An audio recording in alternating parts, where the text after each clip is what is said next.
Olá, amigos da Rede Opinião TV. Está começando mais um programa Saúde na TV, um programa que é feito para o seu bem-estar e qualidade de vida. A cada programa trazemos profissionais das mais diversas áreas da saúde, médicos, psicólogos, nutricionistas, educador físico, enfim. Cada vez a gente procura trazer sempre um profissional diferente, trazendo informações e dicas úteis para a nossa qualidade de vida. E hoje está conosco, pela primeira vez, assim, de forma específica para ser entrevistado, o cardiologista Dr. Bruno Chagas. Ele teve um dia desse aí, mas com outro entrevistado, e ele apenas fez a apresentação dele. E hoje eu estava conversando com ele agora há pouco, ele está estreando então no nosso programa, e é com ele que eu quero já agradecer, dar as boas-vindas ao nosso programa e dizer que é um prazer tê-lo aqui conosco, Bruno.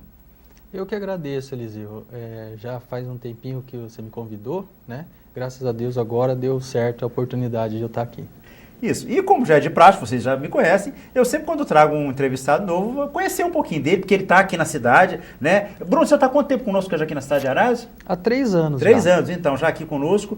E aí, você é ararense? Conta pra gente. Não, eu sou biriguiense, né? A cidade natal é Birigui, né? No interior de São Paulo, região noroeste. Minha família é de Franca. Mas como eu fiz a residência médica de cardiologia e terapia intensiva em Ribeirão Preto, né, e comecei a trabalhar aqui numa empresa aqui em Araras, conheci o pessoal aqui, eles me chamaram e eu vim trabalhar aqui. Gostei muito da cidade e estou aqui há 3 anos. E hoje você está aqui na Santa Casa, na Unimed, né? Sim. Atuando, né? E Bruno, você falava pouco para mim realmente assim do foco. A gente sabe, gente, você está em casa, é para entender um pouquinho desse universo da medicina, do médico, da vida do médico, né? As especialidades têm subespecialidades, tem focos hoje, colegas que atuam mais numa área. Por exemplo, existe a cardiologia infantil, existe a cardiologia diagnóstica, e, enfim, existem várias áreas. O Dr. Bruno está falando para mim que ele tem focado um pouco, principalmente numa coisa que vem de encontro ao nosso programa, que é a questão de qualidade de vida e saúde, né? Então, eu achei interessante que eu sabia que você era cardiologista, mas a sua formação também em terapia intensiva, e você falava há pouco também, e agora em nutrologia. Então, o Dr. Bruno é uma pessoa que tem que se esmerar em termos de aperfeiçoamento, de uma formação cada vez melhor, claro, para oferecer aos seus pacientes uma melhor medicina, né? Então, Bruno, eu queria que você falasse já um pouco então, sobre isso, esse foco, esse desejo assim, que você teve de focar em qualidade de vida, em longevidade, né? Fala um pouco pra gente. Sim. Depois que eu me formei, o meu foco sempre foi cuidar de todo o corpo, né? Eu sempre tive uma afinidade assim, eu sempre falo que eu fiz cardiologia por isso, porque eu sempre pensei que a cardiologia, né, o coração trabalha, né, junto com todos os outros órgãos, né? Depende de vários hormônios para o seu funcionamento, para a função dos rins, o pulmão. Então, eu sempre tive essa vontade. Então, eu sempre venho me especializando cada vez mais para poder trazer, né, o bem-estar, né, tratar a pessoa como um todo, né, o ser humano, tanto na parte física como mental e espiritual, isso é muito importante. Né? E hoje a gente sabe que todos nós estamos chegando em uma perspectiva de vida aí em torno de 70 anos para o homem e 80 anos para a mulher. Só que a gente tem que chegar lá bem, né, Eliseu? A gente tem que chegar lá bem, não adianta chegar lá, às vezes, sofrendo, né, de algum mal, alguma coisa. E para isso a gente tem que trabalhar agora. Né? Às vezes me perguntam sobre a partir de que idade é bom, né, fazer check-up. Eu falo desde depois de adulto, depois dos 18 e 20 anos já é bom passar no médico, né, fazer alguns exames e ter as orientações, né, corretas para ter um estilo de vida saudável, para poder manter a saúde. A gente tem que trabalhar para manter a saúde, não depois para cuidar da doença, né, Zé? Você estava falando aí, inclusive, dessa questão de você ter feito a cardiologia. Eu estava aqui pensando, realmente, porque muitas vezes, para muitos de nós, o centro da nossa vida é o coração, né? A gente tem aquela coisa, o coração é tudo. Se o coração parar, a gente morre, né? A gente tem essa ideia, e realmente por ser um órgão importante. E você falava, né? O bem-estar físico, mental, espiritual e tudo. E o coração também, no lado emocional, é o coração que a gente, né? Com certeza. Na questão espiritual também, de alguma forma, a nossa relação com Deus, né? E, enfim, também tem alguma coisa. Então, eu achei muito legal essa colocação que você fez com relação a isso. Mas então, Bruno, e nessa questão hoje, né? Da longevidade, da qualidade de vida, né? A gente vê muito na mídia aí, né? Esse incentivo, né? À atividade física, os exames, como você bem falou, a partir já da vida adulta, né? Porque tem doenças, às vezes, silenciosas, não tem? Pressão alta é uma delas, não tem? Sim, isso é muito importante. Porque antigamente os médicos diziam assim, a clínica é soberana, né? Hoje já não. Hoje, às vezes a pessoa não sente nada, não tem nenhum sinal clínico examinado dos pés à cabeça, mas você faz exames e você encontra alterações, né, que estão aí trazendo malefícios ao organismo e colocando a pessoa em risco, né? Como, por exemplo, a pressão arterial. A maioria das pessoas não sentem nada. Tem até um equívoco, né, assim, da sociedade, da cultura, que às vezes sente alguma coisinha, um mal-estar, uma dor de cabeça, aí vai ver a pressão está um pouquinho alta, acha que é a pressão. Mas 90 a 95% das pessoas são os sintomas que fazem a pressão subir, né? E não a pressão que causou o sintoma. Mas isso, por um lado, é bom, porque aí leva a pessoa a procurar, né, o médico e fazer a prevenção, né? Nessa prevenção, né? Às vezes a gente fala assim, vou ao cardiologista, né? Hoje, de praxe, numa consulta cardiológica, nessa primeira abordagem que você faz, se a pessoa não tem, assim, já pensando em medicina preventiva, né? Sim. Não aquela paciente já está com a clínica, né, de uma insuficiência cardíaca, de uma hipertensão, enfim. Mas aquele paciente que vai, doutor Bruno, vi a sua entrevista lá na Rede Opinião, gostei, e vim cá fazer uma consulta, né? Não estou sentindo nada. Eu sou jovem, 20 e poucos anos, 30 anos, vou colocar 30 anos, um adulto jovem, né? Sim. Como é que é essa abordagem? O que você vai se preocupar? O que essa pessoa vai te informar que vai ser importante para você dar esse segmento depois pelo resto da vida, né? Sim, sim. Bom, a princípio eu faço uma anamnese bem detalhada, né? A anamnese é a entrevista, né? A conversa, eu pergunto detalhes por detalhes. Muitas vezes a pessoa chega no consultório e fala que não está sentindo nada, mas a partir do momento que você vai conversando e vai perguntando, aí ela lembra, não, doutor, realmente não estou dormindo bem à noite, por exemplo, ou algum outro sinal. Esses sinais são muito importantes. E a partir daí, né, de toda a entrevista, os fatores hereditários, né?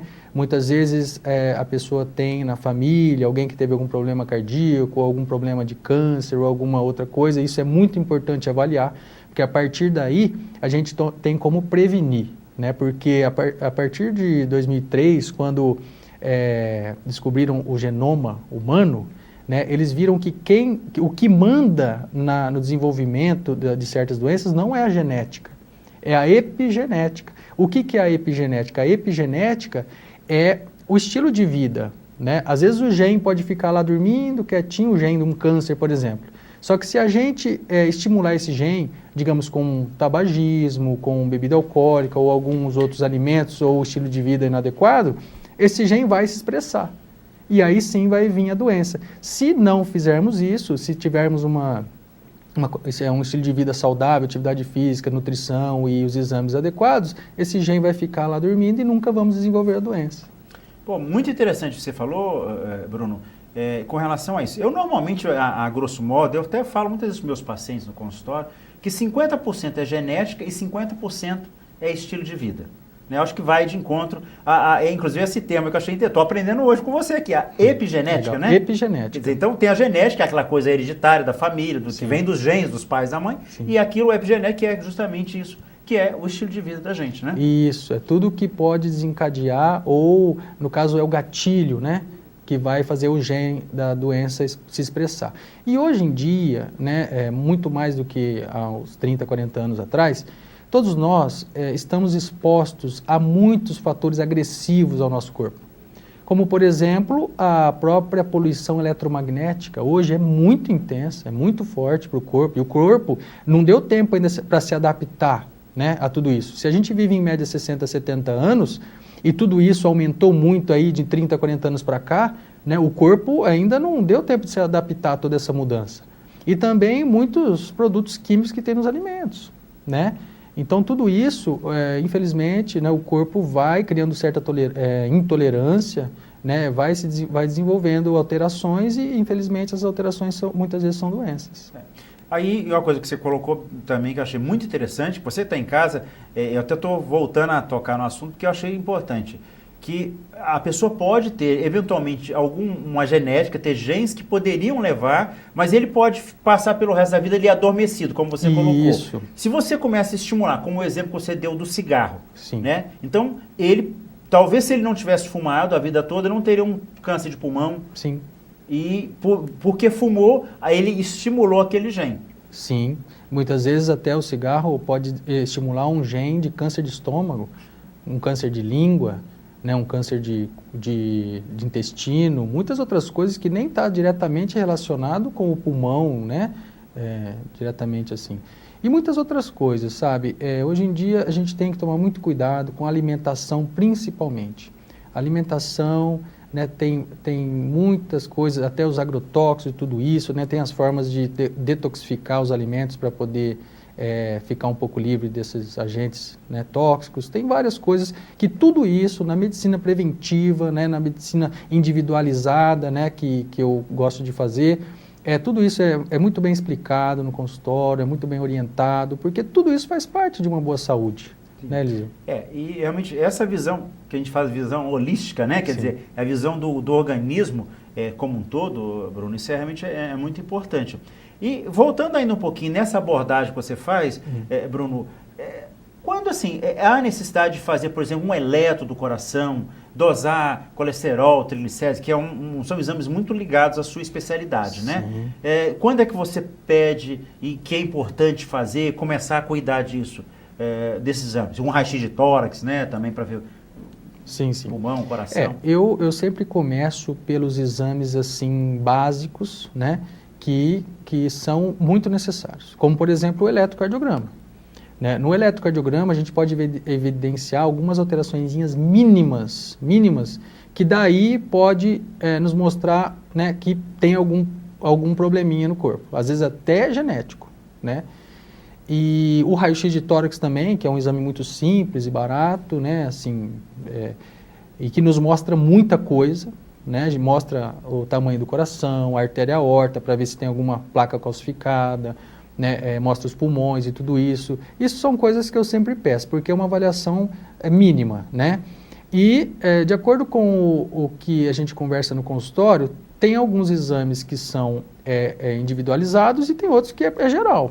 Porque infelizmente, hoje, o índice de alteração metabólica, de colesterol, de ácido úrico, né, de insulina principalmente quem está com o peso um pouco acima, é muito alto. Né? Então, a gente tem que pedir. É muito difícil você olhar para uma pessoa e falar, não, essa daqui eu vou pedir só isso e isso, mas pode ser que a outra coisa também está alterada. E só com o exame você vai saber. Né? Então, assim, eu peço principalmente a insulina, porque está diretamente relacionada com a resistência à insulina. Né? Resistência insulínica é o processo pelo qual se desenvolve a diabetes tipo 2. Né? Então, muitas vezes a insulina da pessoa está alta, muitas crianças, às vezes, a insulina está alta, só que com a glicemia normal. Né? Essa insulina alta, durante um tempo, por conta talvez do sedentarismo e da alimentação inadequada, vai se passar 5, 10, 15, 20 anos, aí a hora que a glicemia alterar, aí a pessoa já vai estar com diabetes. Então, se a gente faz esse exame antes, a gente já pode orientar essa pessoa, né, ou essa criança, a mudar os estilos de vida para evitar de ter uma diabetes futuramente. Continuando aí dentro do campo dos exames que você falou, o eletro, e os exames laboratoriais, esse cuidado que a gente tem com a alimentação, e eu sei que você está, inclusive, né, também fazendo nutrologia. Está fazendo ainda? Sim, estou fazendo nutrologia. Uma pós-graduação, né? Sim, eu fiz um curso de nutriendocrinologia funcional, a medicina funcional integrativa, e agora eu estou fazendo nutrologia. Legal. E aí, o que você me diz assim, desses exames, então, da importância, vamos dizer, a partir de que idade, que tem que começar a cuidar, medir, dosar, né, o colesterol, o triglicéridos, o LDL, o HDL, essa coisa que muita gente já sabe, doutor, eu quero que você medir, às vezes no meu consultório, não, pede o colesterol bom, ruim, né? Não, com certeza, isso daí é indispensável, tem que pedir mesmo. Por exemplo, o colesterol total, né, o HDL, que é o colesterol bom, e o LDL, que é o colesterol ruim, chamado ruim, né? E o triglicérides, né, que é muito importante. Hoje já estão saindo vários estudos que estão mostrando, Eliseu, que o vilão não é o colesterol. Né? Tem estudos agora que mostram que pessoas com colesterol baixo ou normal, né, têm infarto, têm acidente vascular cerebral, o AVC, o derrame, e outras doenças cardiovasculares, digamos assim, às vezes até mais do que pessoas que têm o colesterol alterado. Então, eles estão estudando muito isso e viram que baixar muito o colesterol não tem tantos benefícios, né, como antes. O que faz o colesterol se depositar na parede das artérias, né, e formar placas e obstruir, causando assim um acidente cardiovascular ou vascular cerebral, é a inflamação subclínica que se dá dentro do endotélio das artérias. Né? Essa inflamação, com o tempo, o colesterol passando ali, estando em níveis normais ou altos, eles vão se depositar ali naquela parede por conta da inflamação. E o que causa essa inflamação? Sedentarismo, né? A alimentação, né? Muitas vezes a insulina, né? O ácido úrico, tem uma substância também que é muito irritativa dentro das artérias que chama homocisteína, que essa substância ela é derivada do metabolismo de alguns aminoácidos, né? E muitas vezes é normalizada só com a suplementação de ácido fólico e vitamina B12. Né? Então, assim, são coisas simples de você regular, trazer o equilíbrio para o corpo e diminuir aí o risco de doenças, né, acidentes cardiovasculares, né? Por isso que chama acidente, eu costumo falar. Que um acidente a gente não sabe se vai acontecer e se vai quando, né? Um acidente. Por isso que chama acidente cardiovascular. Às vezes a pessoa passa no consultório, faz todos os exames, passa um mês, acontece um infarto. Aí a pessoa, nossa, mas eu fui no médico, fiz todos os exames, não deu nada, né? Mas é difícil mesmo. Você vai ver assim, vai estratificar o risco. Tem 90% de risco. Ou tem só 10% de risco. Mas às vezes a pessoa está... É um acidente, né? A gente não tem como prever 100%, infelizmente. Achei muito interessante essa colocação que você fez com relação ao colesterol, né, que ele não é tão vilão, tem, né, por causa disso também vamos descuidar dele, não, né? Com certeza. Mas que existem outros fatores que você enumerou aí, e eu achei muito legal, muito importante essa informação, e principalmente o que você falou, sedentarismo é um dos fatores que também, o indivíduo que faz atividade física tem menor risco. Muito menor, né?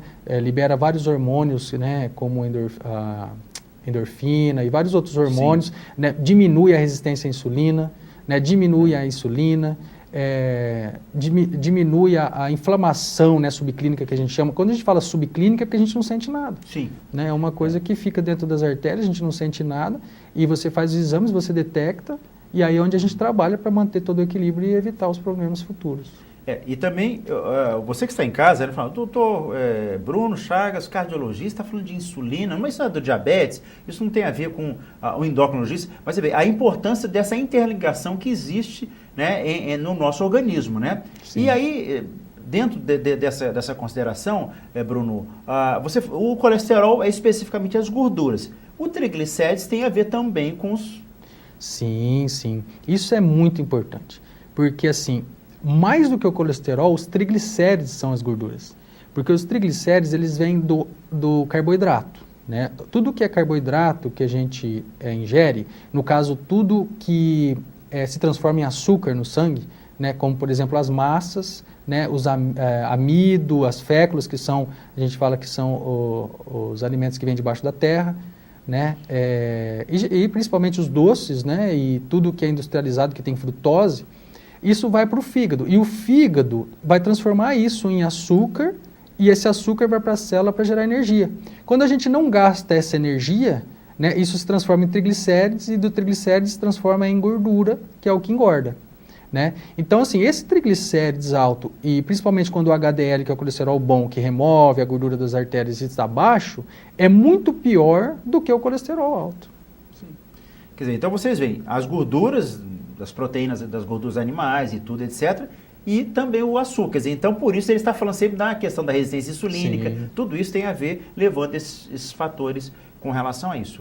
Então, Bruno, eu acho muito importante, você que está em casa, prestar atenção, que a entrevista com ele realmente está sendo muito gostosa, porque a gente está colocando coisas práticas, falando para você de coisas que todo dia você mesmo vai no consultório, fala, doutor, eu queria fazer o colesterol, o triglicérides, mas entendendo por que se pede colesterol, por que se pede triglicérides, e você citou também o ácido úrico, né? Sim. Que é outro também. Sim, o ácido úrico, tem estudos mostrando que o ácido úrico acima de 3,5 nas mulheres, predispõe à pressão alta. Às vezes a mulher está com a pressão alta ou alterações da pressão dependente de algum estresse, que a gente chama hiperreatividade da pressão arterial, por conta de um ácido úrico que está alto, porque ele causa aquela inflamação subclínica, né, dentro das artérias, provoca uma irritação endotelial, as artérias tendem a contrair, ficar mais rígidas e a pressão sobe. Então aí você faz um controle metabólico, né, muitas vezes só com a mudança do estilo de vida, alimentação e atividade física você controla o ácido úrico. Muitas vezes precisa usar a medicação, mas a gente sempre tenta trazer o equilíbrio de uma forma mais natural, né? E é isso que eu ia te perguntar agora. Com relação às medicações que existem, né? As estatinas que a gente fala hoje muito no mercado, né? Tem vários nomes aí, etc. Muitas pessoas às vezes ficam assim meio que, então eu estou tomando um remédio, eu posso abusar um pouquinho, quer dizer, e não deve ser isso. Quer dizer, dentro do possível, Bruno, a gente sabe que as estatinas também têm alguns efeitos colaterais, toda medicação tem o seu lado bom, mas tem às vezes algum efeito colateral que não tão desejado. O ideal é fugir das estatinas, dos tratamentos medicamentosos do aumento do colesterol. Isso procede? Sim, com certeza. Qualquer tratamento medicamentoso ou usar remédio, né, o meu professor fala, remédio, o próprio nome diz, ele remedia, ele não resolve o problema, né? Então, essa medicina que eu faço é tentar resolver o problema. Muitas vezes não tem jeito, mas uma pessoa que está com 30 anos, 40, né, até 50, às vezes é muito novo ainda, e muitas vezes, ou a maioria das vezes, dá para a gente trazer o equilíbrio do corpo e essa pessoa não precisar ficar tomando remédio para o resto da vida. Só que isso não depende só do médico, depende muito, né, ou talvez 90% do quê? Da mudança do estilo de vida da pessoa, que no caso é atividade física, alimentação. A gente sempre volta nesse ponto, né? Para quê? Para não ter que ficar usando remédio pro resto da vida. Até porque a medicação, ela sempre tem, como o Dr. Eliseu disse, ela sempre tem um efeito colateral, um efeito adverso. É um remédio, né? Não é uma coisa natural para o corpo. O corpo sempre vai receber isso de uma forma assim, nossa, quem é esse intruso que está entrando aqui agora? Vai ter que metabolizar, vai causar uma alteração no metabolismo do corpo para poder normalizar as coisas. Então isso realmente não é muito bom. Então eu sempre tento trazer, né, a fisiologia normal do corpo, tentar regular o máximo possível para tentar tirar de todas as medicações, com certeza. Bruno, agora falando um pouquinho mais então dos exames, né, que você falou do eletro, desses exames, nós falamos dos exames laboratoriais e tudo, e esses exames um pouco mais sofisticados, né, tipo aquele que você coloca o aparelho de pressão, a pessoa fica o dia todo para você medir, né, os níveis pressórios durante as 24 horas, o Holter, né? Temos também a prova de esteira, de esforço, né? Sim. Então eu queria que você falasse um pouquinho, né? Sim, não, com certeza. O mapeamento, né, ambulatorial da pressão arterial de 24 horas, né, que é o MAPA, é um aparelhinho que fica 24 horas no braço, né? E a gente prende o aparelho. Na realidade, fica a bolsinha que mede a pressão, né? O manguito, né? Que mede a pressão no braço, e no lado na cintura, na cinta, fica o aparelhinho. Ele afere a pressão de 15 em 15 minutos durante o dia e de meia em meia hora durante a noite, fica 24 horas. É um exame um pouco incômodo, sim, mas é muito importante, principalmente para pessoas que talvez tenham apneia obstrutiva do sono e essa pressão está subindo à noite, ela não está percebendo e é onde está correndo risco. E isso é muito difícil, ninguém vai acordar à noite para ver pressão de madrugada, né? E durante o dia também, dependendo do estresse que passa aqui ou ali, ou a pressão está mantendo alta. Então, esse exame é muito importante. Então, a pessoa tendo algum fator de risco para a pressão alta, a gente tem que fazer. Ou mesmo a pessoa estando em tratamento, às vezes a hora que vai medir a pressão, ou aferir a pressão, né, melhor dizendo, está boa, está tranquilo, mas em outros momentos ela está subindo. Então, isso é muito importante.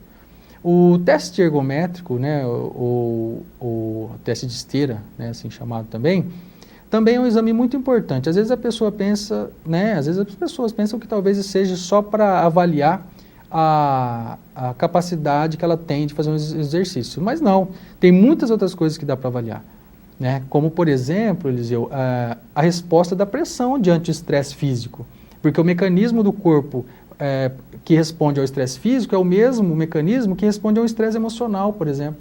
Aquelas pessoas que fica nervosa, uma coisa, a pressão sobe. E isso a gente não pode deixar acontecer, né? Porque às vezes acontece um estresse no trânsito ou em algum lugar, a pressão sobe, pode acontecer alguma coisa se ela subir muito rápido. Então, tem as formas de tratamento, muitas vezes medicações, mas eu sempre tento equilibrar isso sem medicações. Agora, com medicações para poder evitar de acontecer isso, né? Então, além disso também, ele mostra o comportamento do eletrocardiograma diante do esforço também, e nesse exame a gente pode detectar, né, principalmente se tem alguma artéria, né, obstruída, alguma coisa assim, e já prevenir de uma forma secundária, talvez, de um infarto ou alguma coisa assim. Né? Passando desses que são os mais usuais nos nossos dias, aí entra aqueles mais sofisticados, que aí são casos mais específicos, né? Sim. Que seria, por exemplo, o cateterismo, né? A sino-coronário-angiografia, né? Hoje o ultrassom também do coração, sim, né? Ecocardiograma. O Doppler, né? Ecodoppler cardiograma. O ecodoppler cardiograma. Isso aí também, mas esses são casos mais aí que tem algumas patologias que precisam ser feitas, né? Sim, patologias e em grupos especiais de pessoas, como por exemplo atletas. Às vezes a pessoa não tem nenhuma alteração no eletro, não tem nenhuma alteração no teste de esteira, mas ele é um atleta de, digamos assim, de Olimpíadas ou atleta de competições, né? É importante a gente fazer um ecocardiograma, porque se tem, digamos, alguma alteração, que muitas vezes essa alteração pode ser de origem genética, né? Essa alteração pode dar um risco de morte súbita, como às vezes acontece, quem está jogando futebol, alguma coisa assim, e a gente, se não fizer o ecocardiograma, a gente não vê. Então, muitas vezes, dependendo da pessoa, do que ela faz, né, ou às vezes algum trabalho de risco, de repente ela trabalha em alturas ou algum trabalho que exige muito esforço, precisa ser feito o ecocardiograma. Né? E além do ecocardiograma também, como você mesmo citou, né, o... Cine-coronário. Isso, né, a cine-coronariografia, que é o cateterismo. Geralmente, como é um exame muito invasivo, né, precisa funcionar uma artéria, colocar um catéter lá dentro, né, o catéter vai lá nas veias, nas artérias do coração, injeta um contraste para ver se tem alguma artéria obstruída. Esses exames, eles são mais indicados mesmo, são solicitados só quando já tem evidência mesmo de que tem alta probabilidade de ter alguma coisa. Né? Uma obstrução coronária. Uma obstrução das coronárias. Né? Isso, aí sim é solicitado, né, esse exame, mas não é rotineiramente, né? E dentro, eu sei, desse foco que você mesmo me falou no início da entrevista, Bruno, com relação à qualidade de vida, longevidade e etc., você também hoje tem lançado mão daquele exame que nós até fizemos já, né? Uma entrevista aqui, uma apresentação, né? Sim. E que também ajuda bastante, aí já num contexto geral, né? Sim, sim. Esse exame que tem o nome de ES-Complex, né? É o eletrocensograma complexo, né? Ele é um exame que, na realidade, ele se juntou várias avaliações em um mesmo aparelho. São várias avaliações que já são feitas há muito tempo, só que se juntou em um aparelho só. Então, com a união dessas tecnologias, a gente vê a fisiologia do corpo humano. É muito bom, isso tem me ajudado muito, isso direciona muito o tratamento, né? E a fisiologia de como e por que está acontecendo aquela alteração no corpo. Como, por exemplo, Eliseu, você deve lembrar que a fórmula da pressão arterial a pressão arterial é igual ao débito cardíaco, a resistência vascular sistêmica dividida pelo débito cardíaco. A resistência vascular sistêmica, que no caso é a resistência pelo qual o coração bombeia o sangue, no caso a rigidez das artérias, isso é uma coisa que só se mede dentro de uma UTI com um catéter central de Swan-Ganz. Não tem como a gente saber isso. E o débito cardíaco também não. Né? Só se fizer um ecocardiograma, alguma coisa assim. Então, para você saber o porquê da pressão, né, da alteração da pressão, é muito difícil. Então, geralmente, você vai e medica pelo que é mais frequente. Né? Com esse aparelho, não. A gente vai na mosca. Por exemplo, a artéria que está rígida, a resistência vascular sistêmica está aumentada. Você já dá a medicação que age nessa parte. Ah, não, é o débito cardíaco que está muito alto, ou os dois. Aí você já... Então, a chance de erro no tratamento diminuiu muito. E, além disso, faz a bioimpedância tetrapolar, né? Então, você vê a composição corporal da pessoa, você vê a porcentagem de massa gorda, a porcentagem de massa muscular, a porcentagem de massa livre de gordura, onde você avalia músculo e ossos, né? Aí você tem uma noção de se a pessoa está desenvolvendo aí uma osteopenia, uma osteoporose, alguma coisa assim. Aí você foca na suplementação, né, de sais minerais e vitaminas para poder prevenir, né, uma osteoporose, alguma coisa assim. Você vê a água corporal total, a distribuição que está dentro da célula, que está fora da célula, para ver se tem algum inchaço, alguma coisa, né? E pela onda do pulso, que é visto pela oximetria, né, fotoelétrica, né, você vê a saturação periférica de oxigênio, e por aí também você tem como ver indiretamente a capacidade aeróbica da pessoa, né, e avalia também o sistema nervoso autônomo. Esse sistema nervoso autônomo é o mais importante do aparelho, porque por aí você vê, pela variabilidade da frequência cardíaca, você vê se a pessoa tem risco ou não de desenvolver morte súbita, principalmente em atletas, né? E aí você direciona, né, os exames, né, e a investigação para poder ver o que está acontecendo para prevenir, ou às vezes a pessoa até nem pode fazer atividade física. Ok, nosso tempo passou muito rápido aqui, um bate-papo muito gostoso, uma entrevista muito interessante com o Dr. Bruno Chagas, cardiologista, mas com formação também, com especialização em terapia intensiva e agora com nutrologia também. Então, a formação dele e o objetivo que ele mesmo colocou no início como profissional de saúde, de ter essa avaliação global, uma visão holística do ser humano e tratar da melhor forma possível. Então, eu acho assim que foi muito interessante, Bruno, essas colocações que você falou sobre... Por isso que eu quis que você falasse um pouquinho de cada exame, né? Do eletro, dos exames de sangue, colesterol, falando agora dos exames mais sofisticados, e esse último que você colocou, muito interessante. Então, assim, eu só quero agradecer a sua presença aqui, quero trazer de novo, porque hoje, assim, hoje foi uma apresentação, gente. Dr. Bruno Chagas, assim, que foi a primeira entrevista com ele aqui mesmo, né? Ele teve da outra vez, como eu disse, mas só para apresentar. E a gente quer trazê-lo para aí falar talvez um assunto mais específico, alguma coisa que a gente vai estar levando para os nossos telespectadores. Quero agradecer a sua presença, as suas palavras finais, e você está com consultório aonde? Sim, o meu consultório é na Avenida Maria Aparecida Muniz Miquelin, número 426. Perto do Hiper, né, ali, né? Subindo ali a Avenida do Morro do Ronque, né, mais conhecida ali. Estou lá naquela clínica, logo lá não tem nada escrito, né? Então você passa, é um prédio de esquina, branco, então às vezes não percebe que é clínica, mas logo vai estar escrito clínica médica lá na frente, né? Então vai dar para identificar melhor. E assim, o horário de semana normal, atende o telefone das 7 às 19, né? É só ligar e marcar a consulta. Ok. Suas palavras finais, Bruno? Assim, bom, eu agradeço muito, né, a oportunidade de estar aqui, viu, Eliseu? Gostaria muito de voltar para a gente poder conversar bastante sobre outros assuntos. E também aos telespectadores, né, eu quero mandar um abraço, né, e se sintam à vontade para procurar para a gente conversar. Ok. Gostou da entrevista? Quer ver de novo? O nosso programa é hoje, às quartas-feiras, às 19h45, mas com reprise sextas-feiras, às 18h15. E logo em seguida nós vamos estar postando no YouTube também Eliseu Martins Entrevista. Você pode acessar a entrevista se você não puder assistir nessa sexta-feira, que é a reprise. Nós vamos ficando por aqui. Um abraço a todos, uma boa noite e fiquem com Deus.